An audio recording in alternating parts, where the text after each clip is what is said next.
welcome my dear friends. In today's video, I am going to continue the same topic, that is the rotational motion. In previous video, I already explained what do you mean by rigid body, what do you mean by axis of rotation, what do you mean by center of mass, what do you mean by moment of inertia. After that, we have to consider the concept of radius of gyration. Then what do you mean by radius of gyration? If you consider one body which is rotating about an axis passing through the point O, and if you consider the point where the whole mass of the body is supposed to be concentrated.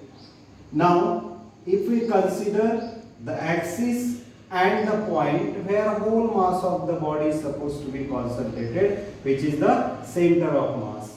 Simply, distance between axis of rotation and center of mass is called as the radius of gyration. So, radius of gyration of a body about given axis of rotation is defined as the distance between axis of rotation and center of mass. As it is a distance, therefore its SI unit, that will be meter, CGS unit, that will be centimeter, and dimensions of the radius of gyration simply 1 in length, 0 in mass and 0 in time.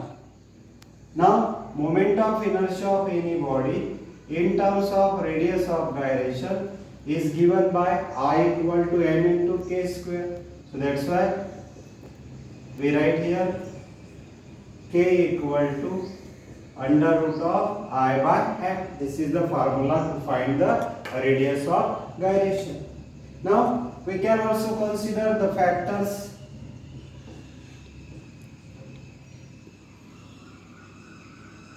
on which a radius of gyration depends. The first one, mass of the body. Second one, mass distribution.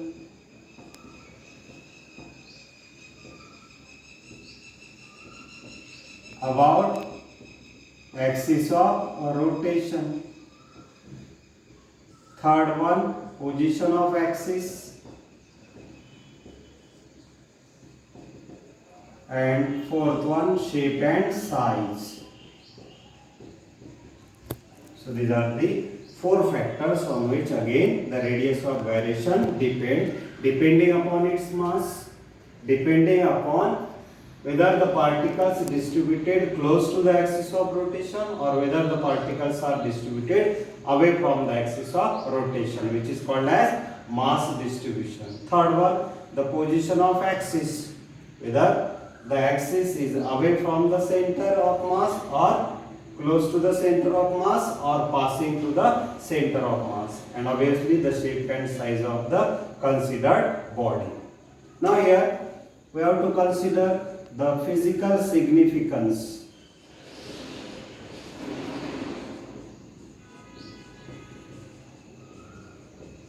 of a radius of gyration.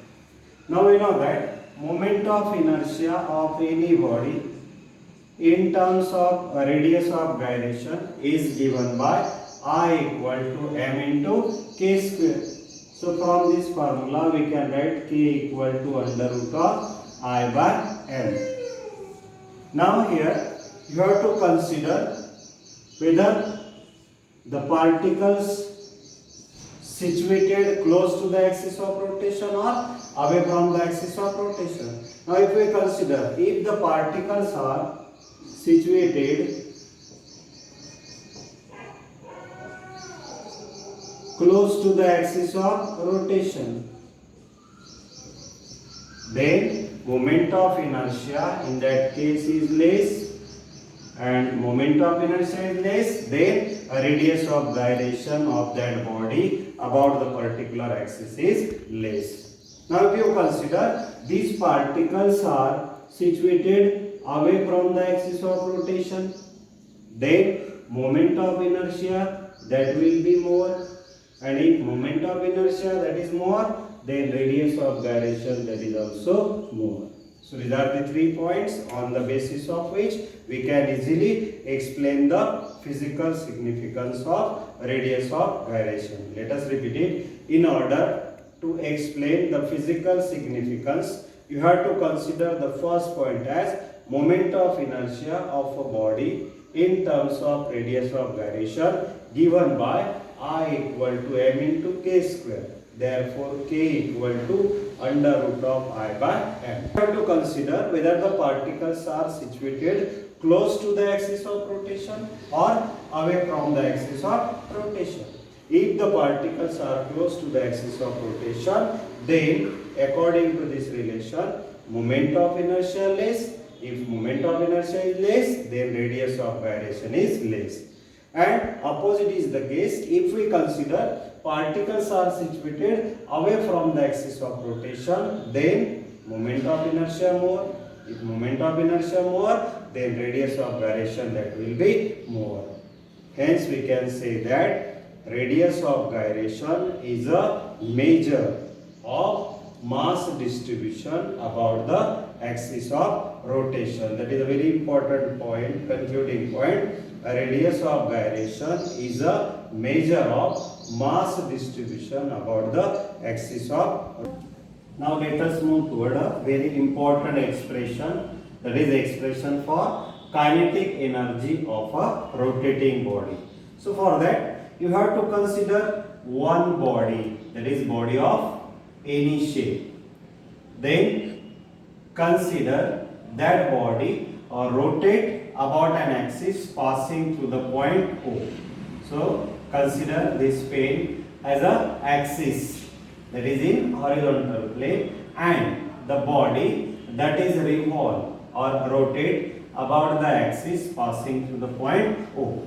So in order to obtain this expression, our first point is you have to consider any shape body. So consider any shape rigid body rotating about an axis passing through the point O with a constant angular velocity omega as shown in figure. So this is our first point. Consider rigid body which is a any shape body which is rotating about an axis passing through the point O with the angular velocity omega. Now consider that body consists of n number of particles. Let body consist of n number of particles. Now as we assume body consists of n number of particles, you have to consider the mass of each particle like this m1, m2, dash dash up to mn. That is the masses of n particles r1, r2 up to rn. That is the distances of n particle from the axis of rotation. Now consider v1, v2 up to vn. That is the linear velocities of n particles. Now here we assume that though this whole body rotate with the constant angular velocity, but keep in mind the linear velocity of every particle that is different, or we can say that different particles rotate with the different linear velocities. That's why right here v1, v2 up to vn, that will be the linear velocities. Now in order to obtain the required expression, just consider the kinetic energy of first particle. If you consider the single particle, then you have to consider the kinetic energy of that single particle, which is given by E1 equal to half m1 v1 square. Now if we put the value of v1 as v equal to r omega, So we know the relation between linear velocity and angular velocity. So for the first particle, we can write as here V1 equal to R1 into omega, because the whole body rotates with the constant angular velocity. Therefore, the kinetic energy for the first particle, that is written as E1 equal to half m1 r1 square omega square. Similarly, consider the kinetic energy for second particle, which can be written as half m2 r2 square omega square. Similarly, write down the kinetic energy for nth particle, which is equal to En equal to half mn rn square omega square. So this is how we derive the kinetic energy of first particle, second particle up to dash dash n particle. Now consider the total kinetic energy of that body, which can be obtained by considering the sum of kinetic energy of n particles. So you have to write here E equal to, that is E1 plus E2 up to dash dash En. Just put the values of kinetic energy of first particle m1 r1 square omega square. Kinetic energy of second particle, that is half m2 r2 square omega square up to dash dash kinetic energy of n particles, that is mn rn square omega square.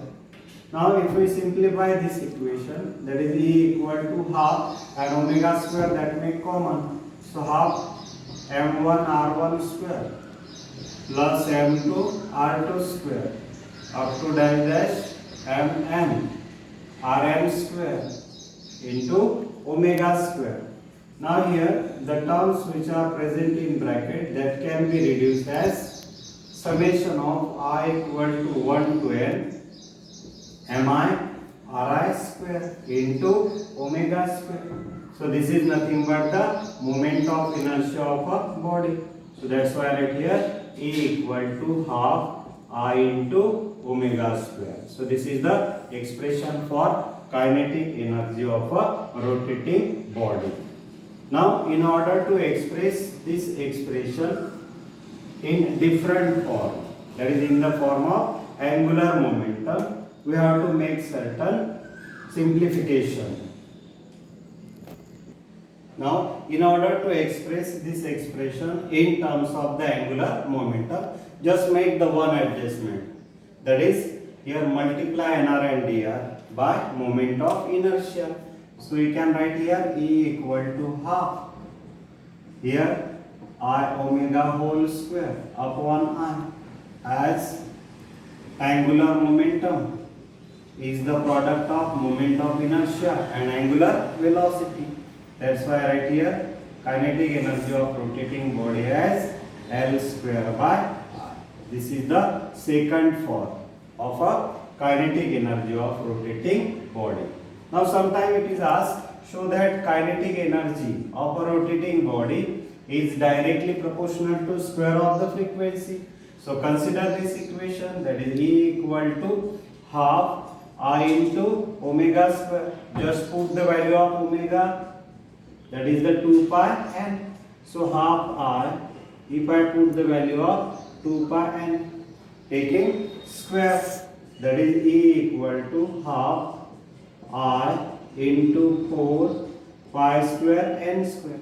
Now I, moment of inertia about the particular axis, constant. 4 constant, pi square constant. Therefore we can write as kinetic energy of rotating body is directly proportional to square of the frequency. Sometimes it is asked, show that kinetic energy of rotating body is inversely proportional to square of the period. So all of you know that. What is the relation between frequency and period?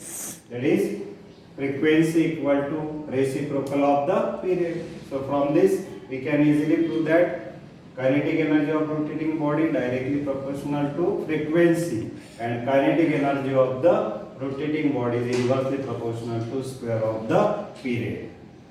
One. Now let us move towards another important expression, that is expression for torque acting on a rotating body. All of you know what do you mean by torque. So torque is nothing but the product of force and perpendicular distance. In order to set up any body into rotational motion, we need a pair of force which are equal in magnitude and opposite in direction, and that two forces joined by the perpendicular force, which is called as, that is torque, which is the product of force and perpendicular distance. Now in order to find the expression for torque, again consideration is same. Let us consider one body of any shape, that is the rigid body, which is rotating about an axis passing through the point O. So that is our first consideration. Consider a body of any shape or any shape body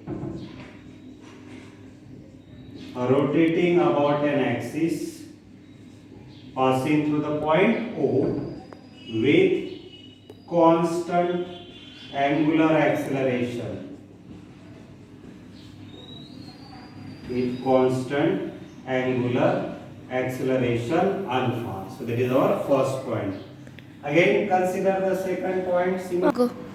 Now consider that body consists of n number of particles.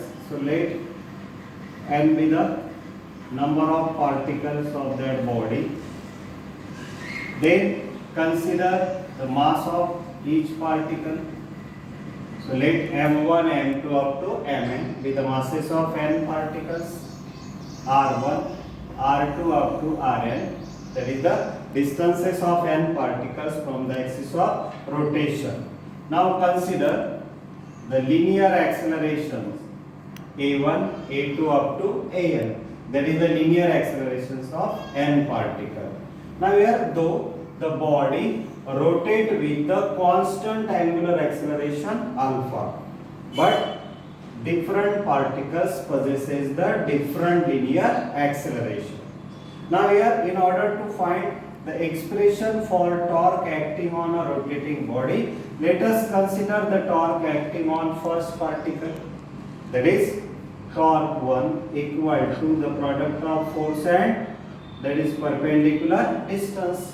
Now put the values of force, that is the product of mass and acceleration.